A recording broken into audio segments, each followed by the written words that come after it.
Fala, estranhos! Tudo bom com vocês? Galerinha, vou resolver aqui hoje com vocês uma questão que foi do Enem de 2019. Questão tranquila, tá? Envolvendo um pouquinho dos conceitos ali de forças intermoleculares, envolvendo também um pouco do conceito de química orgânica, ok? E ali bem de leve, de maneira bem assim, na verdade, muito mais informativa, um pouquinho da questão ali de separação, tá? De misturas. Então, vem comigo aqui para você dar uma olhada na questão do ano passado.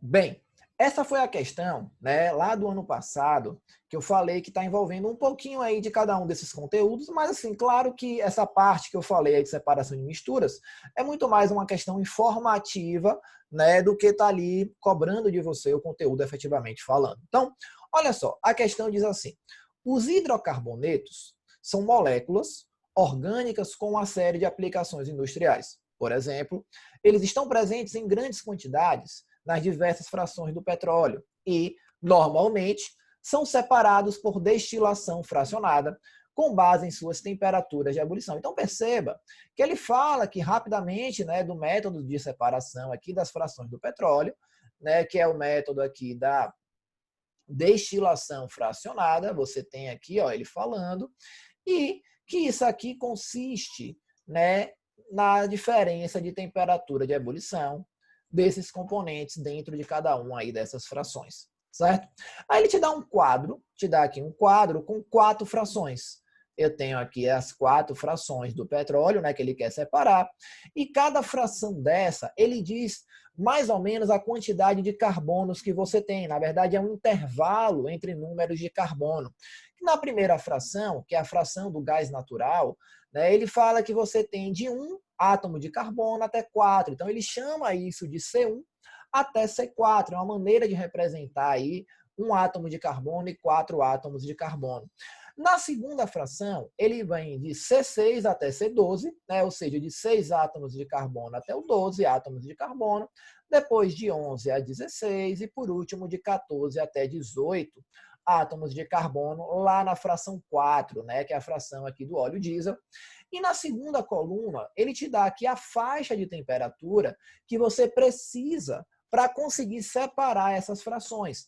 Na primeira fração, né, você precisa aqui de mais ou menos 20 graus Celsius até 20.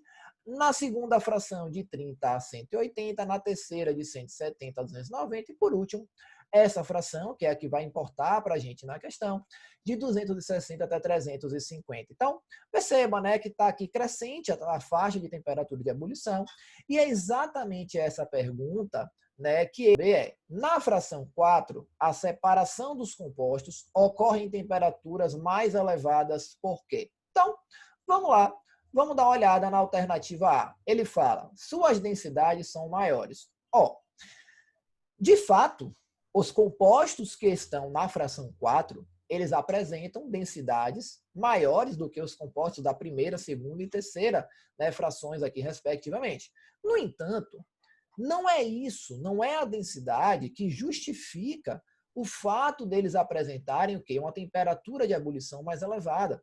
Então perceba aqui que é característico isso do Enem, onde você tem uma alternativa que não é de todo errada, né? Essa alternativa ela não é errada no aspecto de conceitualmente falando, não, tá certo, eles apresentam a densidade mais elevada.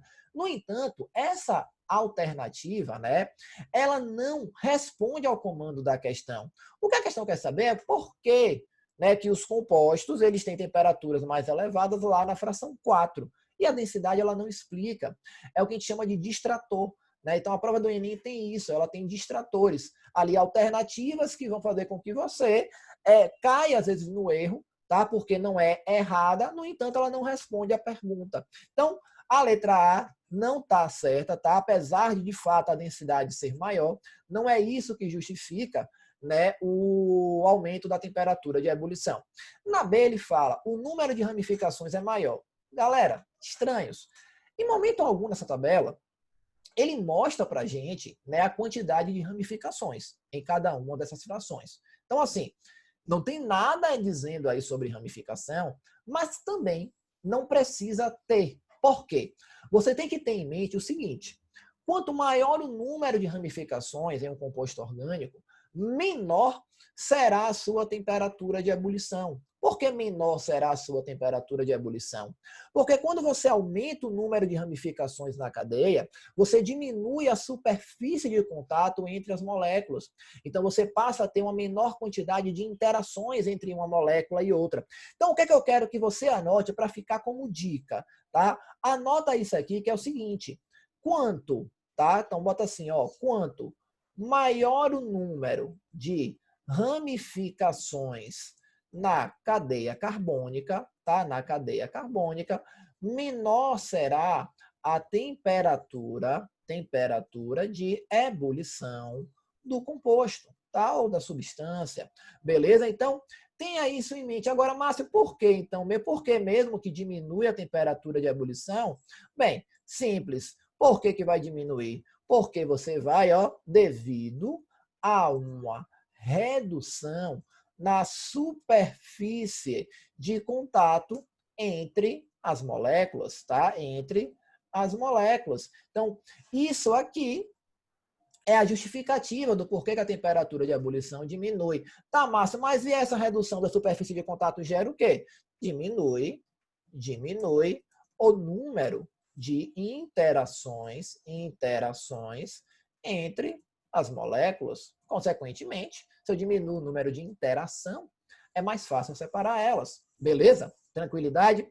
Então, letra B, então, cancela, errada. Vamos para a letra C. Sua solubilidade no petróleo é maior. Galera, a solubilidade e a temperatura de ebulição, elas não vão ter essa conexão não, tá? Essa daí é uma alternativa que não justifica em absolutamente nada esse aumento aí da temperatura de ebulição. A solubilidade, ela está ligada, né, à afinidade, na questão da polaridade, né, da molécula, se ela é uma molécula polar, apolar, que é aquela ideia do semelhante dissolve semelhante, tá certo? Então, não justifica, não é uma resposta aí que a gente está buscando, né, nessa questão. A letra D fala, devido às forças intermoleculares, né, serem mais intensas. Então, as forças intermoleculares são mais intensas. Ó, galera, à medida que você aumenta o tamanho da cadeia carbônica, pensa aí comigo que é o seguinte, vamos supor, eu tenho essa cadeiazinha, tá? E eu tenho duas moléculas iguais, né? A força intermolecular, deixando bem claro, vai ser a força que interage entre as moléculas. Então, é como se eu tivesse aqui, ó, interações ocorrendo, tá? Nessas partes da molécula. Eu tenho aqui 3 átomos de carbono, né? Como se eu tivesse um átomo de carbono aqui, aqui e aqui, né? E esses átomos aqui também iguais, né? A mesma substância, a mesma molécula. E aí você tem as interações que ocorrem aqui entre essas moléculas. Claro, existem várias outras aqui. O que acontece é que quando a cadeia é pequena, o número de interações também são pequenos, né? Agora, na hora que você aumenta essa cadeia carbônica, pensa comigo, eu vou aqui agora, ó, aumentar a minha cadeia. Vou pegar aqui, vou botar uma cadeia um pouquinho maior, não precisa ser nada absurdo, mas só para que a gente possa compreender a ideia, vou aumentar um pouquinho e vou desenhar outra molécula idêntica a essa, tá? Só para a gente pegar uma visão mais ou menos aqui do que eu estou fazendo. Então, o que é que acontece? Agora eu tenho, ó, essas interações aqui acontecendo. Eu peguei uma molécula agora um pouquinho maior, tá? Desenhei aqui uma réplica dela. E eu tenho como se fosse isso aqui. Perceba, eu aumentei a minha cadeia, agora eu tenho 1, 2, 3, 4, 5 átomos de carbono, consequentemente eu tenho mais interações.